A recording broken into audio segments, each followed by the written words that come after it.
మరి కాసేపటి క్రితమే లాస్య నందిత గారి డెడ్ బాడీని కూడా తీసుకురావడం జరిగింది గాంధీ హాస్పిటల్ నుంచి. సో సగౌరవంగా తీసుకొచ్చారు. అందరూ కూడా వాళ్ళ ఇంటి నందిత గారి ఇంటి దగ్గర కూడా అందరూ పోలీస్ బందోబస్తు, అదేవిధంగా అందరూ కూడా ఇక్కడే తండోపతండాలుగా ఉన్నటువంటి సందర్భం కూడా ఏర్పడింది. అదేవిధంగా బీఆర్ఎస్ కార్యకర్తలు కూడా అందరూ కూడా తనని చూడడానికి కూడా ప్రతి ఒక్కరు కూడా రావడం జరిగింది. ముఖ్యంగా మాజీ మంత్రి హరీష్ రావు గారు కూడా రావడం జరిగింది. దాంతోపాటు కోమటిరెడ్డి వెంకటరెడ్డి కూడా రావడం జరిగింది. సో తనని చివరి చూపు చూసుకునేందుకు కూడా బీఆర్ఎస్ కార్యకర్తలు, నాయకులు ప్రతి ఒక్కరు కూడా ఆమెను చూడడానికి కూడా తన ఇంటి వద్దకు తండాలుగా తరలి వస్తున్నటువంటి సందర్భం కూడా ఉంది. అదేవిధంగా ఇక్కడ అందరూ కూడా బాధను వ్యక్తం చేస్తున్నటువంటి పరిస్థితి. అదేవిధంగా కొన్ని వార్తలు కూడా తలెత్తుతున్నటువంటి పరిస్థితి కూడా ఉంది. ఆమెని లారీ ఢీకొట్టడంతో ఆమె రోడ్డు ప్రమాదంలో చనిపోయిందని చెప్పేసి, ఆమె కారు డివైడర్ గుద్దుకుని చనిపోయిందని చెప్పేసి మరికొంతమంది, అదేవిధంగా ఇట్లాంటి కొన్ని వార్తలు కూడా వస్తున్నటువంటి పరిస్థితి కూడా ఉంది. మీరు ఒకసారి చూసుకుంటే బీఆర్ఎస్ కార్యకర్తలు, నాయకులు అందరూ కూడా ఒక్కసారి తరలించినటువంటి పరిస్థితి. ఒకసారి మీరు విజువల్ చూసుకోవచ్చు. సో గాంధీ హాస్పిటల్ నుంచి కూడా తన డెడ్ బాడీని కూడా తీసుకురావడం జరిగింది. ఇంటి దగ్గర అందరు కూడా చాలా బాధను అయితే వ్యక్తం పరుస్తున్నారు. చాలా అసలు హఠాత్తుగా జరిగింది. చిన్న వయసులో ఒక ఎమ్మెల్యేగా ఉన్నటువంటి తను చనిపోవడం జరిగిందని కూడా బాధను వ్యక్తపరుస్తున్నారు. ఒకసారి విజువల్స్ మీరు చూసుకోవచ్చు. అందరు కూడా ప్రతి ఒక్క కార్యకర్తలు కూడా రావడం జరుగుతున్నటువంటి పరిస్థితి ఉంది. చివరి చూపు చూసుకునేందుకు కూడా ప్రతి ఒక్కరు కూడా తరలి వస్తున్నటువంటి పరిస్థితి కూడా ఈ రోజు కనపడుతుంది. సార్ అసలు ఎట్లా చూడొచ్చు ఈ మరణాన్ని? దాదాపు 3 సార్లు కూడా అంటే ఒకటే 1 by 1 కూడా ఒకసారి లిఫ్ట్ లో ఇరుక్కుపోవడము, ఇంతకు ముందు కూడా ఒకసారి రోడ్డు ప్రమాదం నుంచి తప్పించుకోవడం జరిగింది. ఇప్పుడు ఏకంగా అసలు మరణించారు. ఇట్లా 3 సార్లు జరగడం ఎట్లా చూడొచ్చు? లాస్య ఫస్ట్ ఆఫ్ ఆల్ ఒక యంగ్ కార్పొరేటర్ గా మేమందరం కూడా ఫస్ట్ టైం తెలంగాణ వచ్చిన తర్వాత కార్పొరేటర్స్ గా అందరం పనిచేయడం జరిగింది. దాంతో పాటే మరి వాళ్ళ నాన్న చనిపోయిన అనంతరం మరి ఆమె ఎమ్మెల్యేగా గెలవడం 2.5 నెలల్లోనే మరి ఈ సంఘటన జరగడం చాలా దురదృష్టకరం. మరి అది అందరు చెప్తున్నారు. మరి 13, 23 చెప్తున్నారు. మరి ఆమె లిఫ్ట్ లో సందర్భమైనా లేకపోతే రీసెంట్ గా మొన్న చెలో నల్గొండ కాల్లో కూడా మరి కార్ యాక్సిడెంట్ అయ్యింది. దాంట్లో ఒక హోంగార్డ్ కూడా చనిపోవడం జరిగింది. మరి లాస్య దాంట్లో నుంచి తప్పించుకోవడం జరిగింది. కానీ మరి ఇది విధి మరి చెప్పలేం. ఈ రోజు ఆమె ఇట్లా చనిపోవడం చాలా దురదృష్టం. మూడోసారి అసలు అంటే 3 సార్లు హెచ్చరించినట్టుగా కూడా అది ఏం ఒక ఈసారి మాత్రం తప్పించుకోలేకపోయింది. మరి మా అందరినీ కూడా అన్న అనుకుంటే మరి చాలా యంగెస్ట్ కార్పొరేటర్ గా ఉండే మరి హై ఆస్పిరేషన్స్ ఆమె పనిచేయడం జరుగుతుంది. ఈరోజు రియల్ గా కూడా మరి యంగ్స్టర్స్ కి ప్లస్ అట్లనే బీఆర్ఎస్ కి కూడా ఒక తీరని లోటు అయ్యింది ఒక ఎమ్మెల్యే చనిపోవడం. ఇది రోడ్ అంటే కొన్ని వార్తలు ఎట్లా వస్తున్నాయంటే ఒక లారీ ఢీ కొట్టడంతో చనిపోయారని, అదేవిధంగా డివైడర్ కి గుద్దుకొని, అసలు నిజానికి డివైడర్ కి గుద్దుకొని చనిపోయారా, అతి వేగంగా వల్ల అంటే వాళ్ళ డ్రైవర్ చేసినటువంటి తప్పిదమై ఉంటుందంటారా, లేదంటే నిజంగానే లారీ ఢీ కొట్టడం వల్ల చనిపోయిందంటారా? ఏం చెప్పారు? అంటే తప్పిదం అంటే అది మార్నింగ్ ఎర్లీ అవర్స్ కాబట్టి మేబీ అంటే ఒక రెప్పపాటు దాంతో కూడా ఇటువంటి యాక్సిడెంట్ జరగవచ్చు.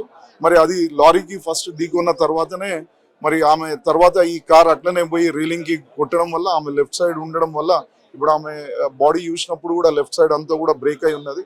అంటే పళ్ళు అదంతా హెడ్ పైన కూడా మేజర్ ఇంజరీస్ ఉన్నాయి. కాబట్టి మేబీ అంటే ఇది అందరికి కూడా ఒక చిన్న అదైతే అనిపిస్తున్నది. అది ప్రాపర్ ఎంక్వైరీ అయిపోయిన తర్వాతనే మరి దాని గురించి తెలుస్తుంది. నందిత గారు హఠాత్తుగా ఇట్లా రోడ్డు ప్రమాదంలో చనిపోవడాన్ని ఎట్లా చూసారు? దాదాపు 3 సార్లు కూడా ఆవిడ ఇట్లా అంటే మరణం దాకా వెళ్ళి కూడా తిరిగి వచ్చినటువంటి సందర్భం కూడా చూసాము. ఒకసారి లిఫ్ట్ లో ఇరుక్కోవడం, అదేవిధంగా ఇంతకు ముందు కూడా రోడ్డు ప్రమాదం నుంచి తప్పించుకొని బయటపడ్డారు. మరి ఈసారి తప్పించుకోలేకపోయారు ఆవిడ.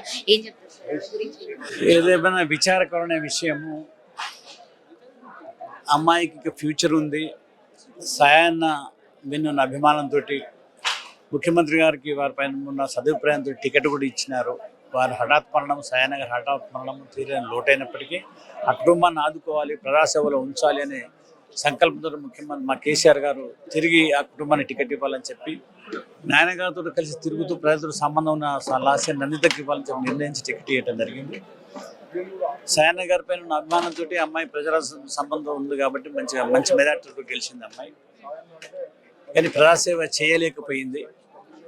ఇక్కడ ఒకటి బాధ అనిపించింది అంటే అప్పుడప్పుడు పెద్దలు అంటుంటారు, ఏదన్నా బర్త్ స్టార్ లోపమా లేక ఇంటి వాస్తు లోపమా, షార్ట్ పీరియడ్లో 2-3 సార్లు యాక్సిడెంట్కు దారి తీయడం ఇది బాధాకరమైన విషయం. ఏవైనా వాళ్ళ కుటుంబానికి భగవంతుడు ధైర్యాన్ని ఇవ్వాలని చెప్పి భగవంతుని కోరుకున్నాం. ఏం చెప్తారు అంటే వాళ్ళ నాన్నగారు సాయనగర్ గురు దాదాపు టీడీపీ నుంచి ఆయన 7 సంవత్సరాలు కూడా బాగా పాలన చేశారు, మంచిగా ప్రజలకు మా చేతులను అందించారని చెప్తున్నారు. ఏం చెప్తారు వాళ్ళ కుటుంబం? నాతో 2 టర్ముల వరకు కలిసి ఎమ్మెల్యేగా ఉన్నారు. ముఖ్యమంత్రి గారితో చాలా ఏళ్ళు సంతున్నారు. ఎందుకంటే ముఖ్యమంత్రి గారు ఒకప్పుడు వారు మా కేసీఆర్ గారు కలిసి ఒకటే పార్టీలో పనిచేసినారు. వారి సాదాసీదా ప్రజలతో కలిసి తిరిగేదో, సాధారణంగా ఉండేదో, ఆ అభిమానంతో మళ్ళీ పార్టీకి ఇక్కడ మా పార్టీలో కూడా ఇక్కడికి వచ్చిన తర్వాత కూడా మళ్ళీ టికెట్ ఇచ్చింది, గెలిచిన ప్రజాసేవ క్షేత్ర క్రమంలో హార్ట్ అటాక్ తోటి పోవటం బాధాకరణమైన. కుటుంబాన్ని ఆదుకోవాలని చెప్పి ప్రజాదరణ ఉన్న కుటుంబాన్ని మళ్ళీ ప్రజలలో ఉంచాలని చెప్పి ముఖ్యమంత్రి టికెట్ ఇవ్వటం, సాయన్న పారిగా ఉన్న అభిమానంతో మళ్ళీ అమ్మాయిని గెలిపించుకున్నారు. అమ్మాయి కూడా ప్రజా సంబంధం ఉంది. ఏదేమైనా భగవంతుడు వారికి ధైర్యాన్ని, ఆరోగ్యాన్ని అని చెప్పుకుంటారు. బీఆర్ఎస్ పార్టీలో లోటు తీరకుండా వెళ్ళిపోయినట్టుగానే చూడొచ్చా? ఇది తీరని లోటే. మంచి యువకురాలు, మా పార్టీలో ఉన్న యువకులందరూ కూడా స్ఫూర్తిగా ఉండేది అమ్మాయి కాబట్టి ఆ పార్టీకి తీరని లోటే. లాస్య గారి మరణాన్ని ఎట్లా చూడొచ్చు? దాదాపు ఆమె 3 సార్లు కూడా మరణాన్ని నుంచి తప్పించుకొని బయటపడి మరి 3వసారి అకాల మరణం చెందారు. ఏం చెప్తారు? ఇప్పుడు లాస్య నందిత ఆమె మరణం అనేది ఆమె వెంటాడుతున్నది. ఎందుకొరకంటే 2-3 సార్లు, ఒకసారి లిఫ్ట్లో, ఒకసారి మన నగరేకాల్లో. ఇప్పుడు అంటే మరణంని తప్పించుకుందామంటే కూడా అది తప్పించుకోకుండా మరి భగవంతుని సన్నిధికి పోయిందంటే మేమంతరం విచారించవలసింది. సాయన్న మాకు చాలా ఫ్రెండ్. మేమందరం ఒకసారి టీఆర్ఎస్లో పనిచేసినాం. చాలా సౌమ్యుడు. ఈమె కూడా నందిత కూడా కవాడుల కార్పొరేట్ ఉన్నప్పుడు కూడా మేము చాలా కోఆపరేషన్ ఉండే. ముషిరాబాద్ డివిజన్ నుంచి చాలా నందిత చెప్పడం అంటే ఇంకా ఆమె గుణగణాలు ఎవరికి చెప్పనీకి వీల్లేదు. ఎందుకంటే చాలా సౌమ్యురాలు, ఎవరు నొప్పించకుండా మరి అఖండ దాదాపు 18,000 మెజార్టీ తోటి కంటోన్మెంట్లో వచ్చిందంటే చాలా గ్రేటు. ఇది కంటోన్మెంట్ అంటే చాలా క్రిటికల్ పొజిషన్. అయినా కూడా ఆమె తండ్రి పైన సాయన్న మాకు చాలా ఫ్రెండ్. మేమందరం ఒకసారి టీఆర్ఎస్లో పనిచేసినాం. చాలా సౌమ్యుడు. ఈమె కూడా నందిత కూడా కవాడుల కార్పొరేట్ ఉన్నప్పుడు కూడా మేము చాలా కోఆపరేషన్ ఉండే. ముషిరాబాద్ డివిజన్ నుంచి చాలా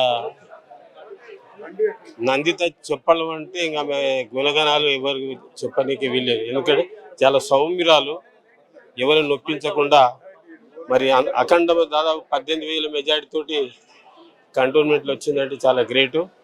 ఇది కంటోన్మెంట్ అంటే చాలా క్రిటికల్ పొజిషన్. అయినా కూడా ఆమె తండ్రి పైన అభిమానం, ఆమె చేసిన సేవకు ఆమె వచ్చిందంటే ఆమెకు భగవంతుడు ఎల్లప్పుడూ కూడా ఆశీర్వదించాలని వాళ్ళ కుటుంబానికి, వాళ్లకు మేము మనస్ఫూర్తిగా భగవంతుని ప్రార్థిస్తున్నాం.